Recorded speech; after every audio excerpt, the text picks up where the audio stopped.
Today I'm talking about Led Zeppelin's seventh studio album, Presence, released on April 2nd, 1976 in the UK, also celebrating 50 years. This album is considered one of their weakest in their discography. Now, let me pose the question. Is it because the album is really subpar, or did they just set the bar too high with their previous releases? So let's discuss. The album was recorded in just 18 days at Musicland Studios in Munich. The project was created under immense pressure while singer Robert Plant was recovering from a serious car accident. The album has a stripped-back, guitar-heavy sound, intentionally omitting keyboards and acoustic layers found on previous records. Key tracks like Achilles' Last Stand and the Blind Willie Johnson adaptation, Nobody's Fault But Mine, reflect themes of spiritual struggle and survival. Later, I will talk about the iconic Hypnosis-designed artwork, which features a mysterious black obelisk known as The Object. Some may say it's the worst album, but others may say it's a raw, spontaneous masterpiece born from a period of band crisis and tax exile. So which one is it? Let's find out and discuss. The making of Presence took place during one of the most difficult and stressful periods in Led Zeppelin's history, as they faced physical trauma, intense time pressure, and internal strain. For starters, Robert Plant had a life-threatening experience. In August 1975, Robert Plant and his family were in a near-fatal car accident on the Greek island of Rhodes. Plant suffered a badly broken ankle and elbow, leaving him confined to a wheelchair for the duration of the recording sessions. He recorded his vocals while in pain, often from his wheelchair, which he later described as a cry of survival. This inspired the lyrics to the first track in the album, which I'll talk about soon. Not only that, the band was under pressure, and they had only 18 days to 3 weeks to write the record, mix the entire album at Musicland Studios in Munich, and this was because they had booked the studio immediately before the Rolling Stones were scheduled to arrive. To meet this deadline, Jimmy Page worked marathon 18 to 20-hour shifts, completing all guitar overdubs in a single night. Finances also played a part in the difficult time. Due to the high tax rates in the UK, the band members were tax exiles, forced to live and work outside their home country for 9 months of the year. Plant had to recuperate in Jersey and Malibu, and the studio in Munich, located in the basement of an old hotel, made him feel claustrophobic and homesick for his family. This will be talked about later in another song, and it also led to internal and psychological strain. And also, the fraternity of the band was reportedly stretched to a breaking point. Plant felt pushed into the studio by Page and manager Peter Grant before he was fully recovered, leading to frustrations he channeled on the lyrics for Hot Song for Nowhere. Additionally, there were conflicting lifestyles and schedules, with Page keeping nocturnal hours, while other members like John Paul Jones were less available. On top of all of this, there were also business and tour pressures. The accident forced the band to cancel a massive, lucrative North American tour, creating significant financial and business anxiety. There was also a silent urgency to maintain their momentum and not lose their 1975 moment despite the physical and emotional setbacks. Finally, the rock and roll lifestyle was taking a toll on them. The mid-70s rock environment in Los Angeles and Munich was fueled by decadent chemicals, including cocaine, heroin, and alcohol, which added to the intensity and potential for destruction within the band's circle. Despite these obstacles, Jimmy Page remained 100% focused, maintaining that such complex music could only be made through extreme dedication, rather than falling about in the street drunk. The result was what many critics consider their most rhythmically complex and guitar-heavy work. The album opens with the 10-minute epic Achilles' Last Stand. Here is a clip of that.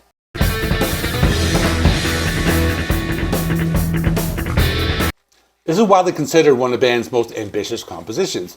It has even been called a rock symphony that Robert Plant famously described as prog rock gone mad. The song was written by Jimmy Page and Robert Plant. The lyrics were inspired by a trip the two took through Morocco in the summer of 1975. The song is highly autobiographical, alluding to the band's status as tax exiles in the opening lines. It was an April morning when they told us we should go, and the title is a reference to the car accident Plant suffered in Greece, which left him with a severe injury to his ankle and heel. Before settling on the final title, Plant's working name for the track was The Wheelchair Song. The song is one of the most rhythmically complex, with a heavy, layered sound. Jimmy Page spent a marathon session layering at least 6 different guitar tracks to create an epic quality and tapestry of sound. John Paul Jones utilized an iambic 8-string bass, which contributed a distinctive galloping tone that heavily influenced later heavy metal acts like Iron Maiden. John Bonham's eruptive and thunderous drumming acts almost as a lead instrument for the first half of the song. The track features shifting time signatures and a high-energy groove attack that stays intense throughout its 10-minute duration. It was also one of the few Presence tracks ever played live. It became a regular part of the band's set list from their 1977 North American tour until the final shows in 1980. So the song was also not very easy to play live. Jimmy Page admitted that the song was testy to replicate on stage because he had to find a mean average for all the layered guitar parts from the studio recording. This is also one of the most heavy metal sounding tracks in their catalog. Critics and musicians alike have cited the track as a landmark in hard rock, with its driving rhythm and complex helping to lay the groundwork for the next wave of British heavy metal. This is followed by For Your Life. It's a mid-tempo song with a complicated structure. It runs for approximately 6 minutes and 21 seconds. Here is a clip of that.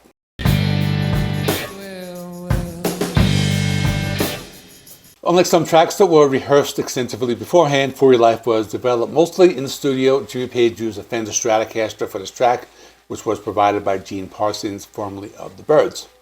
The song has a rugged guitar riff and a powerful bass line. Robert Plant's performance has been described as an I'm James Brown, no really, emoting type of sound where he reached for a sense of swagger and credibility. The song's production differs from the rest of the album. It did not receive the same bright treatment for the drums. Specifically, the snare drum has a prominent reverb sound. This particular drum sound suggests it might have been recorded at a different room in Musicland Studios or treated during post-production. The track features sardonic lyrics and have been described as a journey into a world of isolated excess. It's often interpreted as a commentary on the drug culture surrounding the band at the time, with references to powder trails and cocaine. Despite being called one of the brightest hidden gems in the band's catalog, it's noted as one of their least known songs. Then there is Royal Orleans, the only song on the album credited to all 4 band members. Here is a clip of that.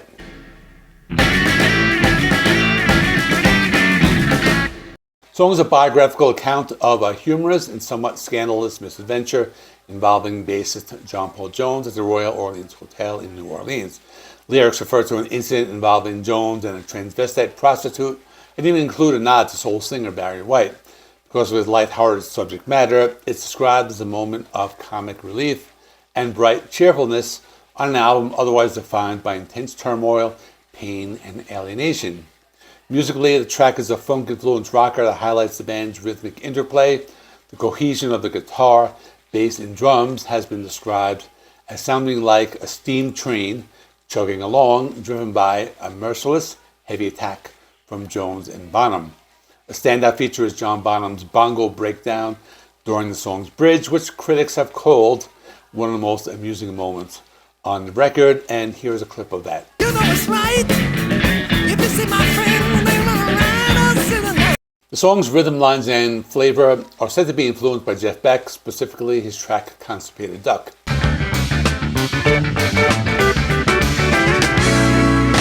Side 2 of the album opens with Nobody's Fault But Mine.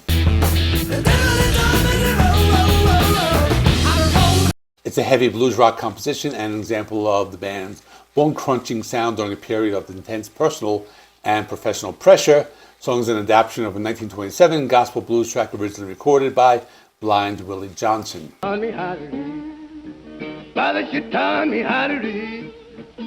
While Johnson's version was a solo performance featuring slide guitar and strictly religious themes, Led Zeppelin transformed it into a contemporary rock anthem.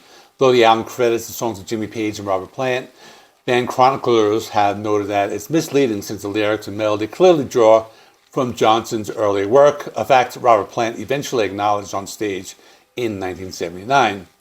While the original song dealt with spiritual struggle and fear of damnation for failing to read the Bible, Led Zeppelin shifted the focus to a more secular and contemporary theme. The lyrics in the Led Zeppelin version incorporate a sense of despair, reminiscent of Robert Johnson's Hellhound on My Trail. They include references to addiction with the line, "That monkey on my back," and a personal vow to Change My Ways Tonight. Jimmy Page utilized a triple-tracked guitar intro, playing the guitar an octave higher than the others, using a phaser to create a distinctive, trippy sound. The song also follows the call and response structure between the vocals and the updated slide guitar adaptation. In the middle of the track, Robert Plant contributes a blues-style harmonica solo. This is also one of the songs from Presence that was played live. It became a regular part of Led Zeppelin's set, starting with their 1977 North American tour, and remained a fixture until their final shows in 1980. The next song is kind of a unique one in the Led Zeppelin catalog. The song is Candy Store Rock.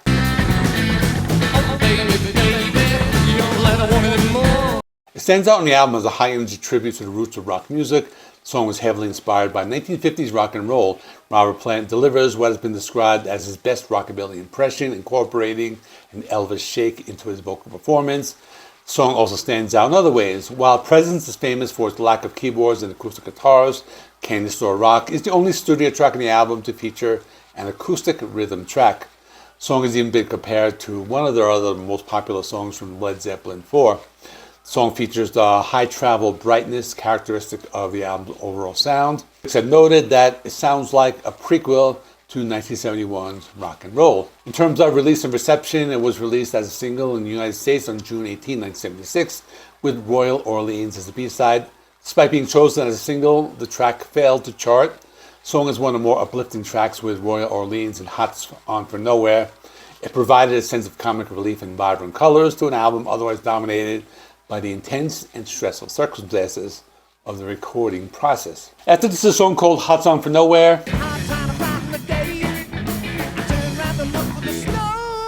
It's been musically described as a commanding cut with funk moves. It provides a sense of vibrant colors and comic relief to the album. Its lyrical content deeply rooted in personal frustration and pain. The song was written by Jimmy Page and Robert Plant, lyrics specifically reflecting Plant's time recuperating in Malibu. However, the track serves as a searing jab at his bandmate and manager Peter Grant. Plant used the song to channel his anger at being pushed into the studio to record while he was still severely injured and confined to a wheelchair. He later told The Guardian that the song was absolutely racked with pain and that the fraternity of the band at the time was stretched to a breaking point. Lyrics include lines such as, "I was burned in the heat in a moment," and "The pointed, I've got friends who will give me fuck all," which Plant used to illustrate the darkness and isolation he felt at the end of Led Zeppelin's career. Also one of the more guitar-oriented tracks, as Jimmy Page played a Fender Stratocaster on this track. Musically, seen as a return to the band's hard rock roots, characterized by Page's electric guitar as the primary instrument and lack of keyboards or acoustic flourishes. Some critics have suggested the track's rhythmic energy would have made it a good fit for their earlier album, Houses of the Holy. Like I said before, many tracks from this album were never played live, and this was one of them. The album closes with T for One, the 7-minute slow blues number written by Jimmy Page and Robert Plant. So here's a clip.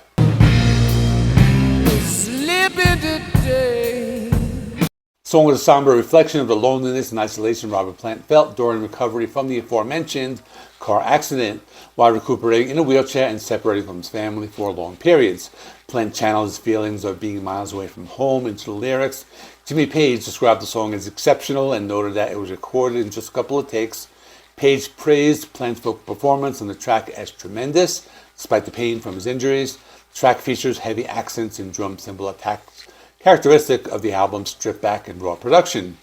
Unlike previous albums, it includes no keyboards or acoustic subtleties, but what's interesting is that it has always been one of the most divisive tracks. Jimmy Page has always defended the track, and some fans view it as a powerful part two to Since I've Been Loving You. So let me play a clip of that. Baby, since I've been loving you, yeah. Conversely, some critics have been harsh. One review labeled it as the worst Led Zeppelin song of all time, arguing that the band sounds bored and that the song mercilessly drags on. For me personally, I feel it's kind of slow and goes on a little too long, so I'd probably consider it one of their weaker tracks. Finally, I want to talk about the album cover because it's a pretty cool story behind it. The artwork for Presence was created by the design group Hypnosis and George Hardy, featuring a series of photographs centered around a mysterious black obelisk-shaped item known simply as the Object. The cover depicts a middle-class family at dinner table interacting with the object, which was intended to represent Led Zeppelin's force and presence. The background of the cover photo is an artificial marina installed in London's Earl's Court Arena for the annual boat show in the winter of 1974 and 75. This location was significant because the band performed a famous series of concerts at the same venue in May of 1975. The inner sleeve photographs were sourced from various archive stock photos and designed to resemble a feature from National Geographic. The young girl featured on the back cover photograph is Samantha Gates, who, along with her brother Stefan, also appeared as one of the children on the cover of the band's previous album, House of the Holy. The object serves as a public totem and a symbol of the band's undeniable power. Hypnosis co-founder Storm Thorstgen explained that the obelisk represents the band's strength, suggesting they were so powerful they didn't need to be there in the photographs. Jimmy Page has described the cover as very tongue-in-cheek, calling it a joke on the film 2001: A Space Odyssey. Both Page and Robert Plant noted that the presence of the surreal object in the otherwise mundane, bland settings was meant to make the viewer stop and question what is real, which they felt reflected the intensity of the music on the album. While the object was originally painted into the scenes for the album cover, Led Zeppelin later had physical models produced, roughly 1,000 individually numbered 12-inch tall block statues made of a hard plaster called hydrocal. They were manufactured for Swan Song to use as promotional items. The packaging was highly regarded by the industry, earning Hypnosis and Hardy a Grammy Award nomination for Best Album Package in 1977. So now going back to the question I posed in the beginning, is it really one of the weaker albums in terms of it being not really that great? Or is it just weaker comparatively as the previous albums were just so good that they set the bar very high? I think the latter is true because compared to the other albums released in 1976, I think this one would rank very high, but compared to other Led Zeppelin albums that came before it, I would say it ranks lower. So hopefully that makes sense. And I also did a video on this album 5 years ago for its 45th anniversary. If you want to check it out, it should be appearing on your screen right now. In the meantime, thanks for watching. Please like the video, helps me with the YouTube algorithm. Please subscribe. If you're not already, I do rock and metal reviews, rankings, and more. Thanks for watching, and I will see you in the next one.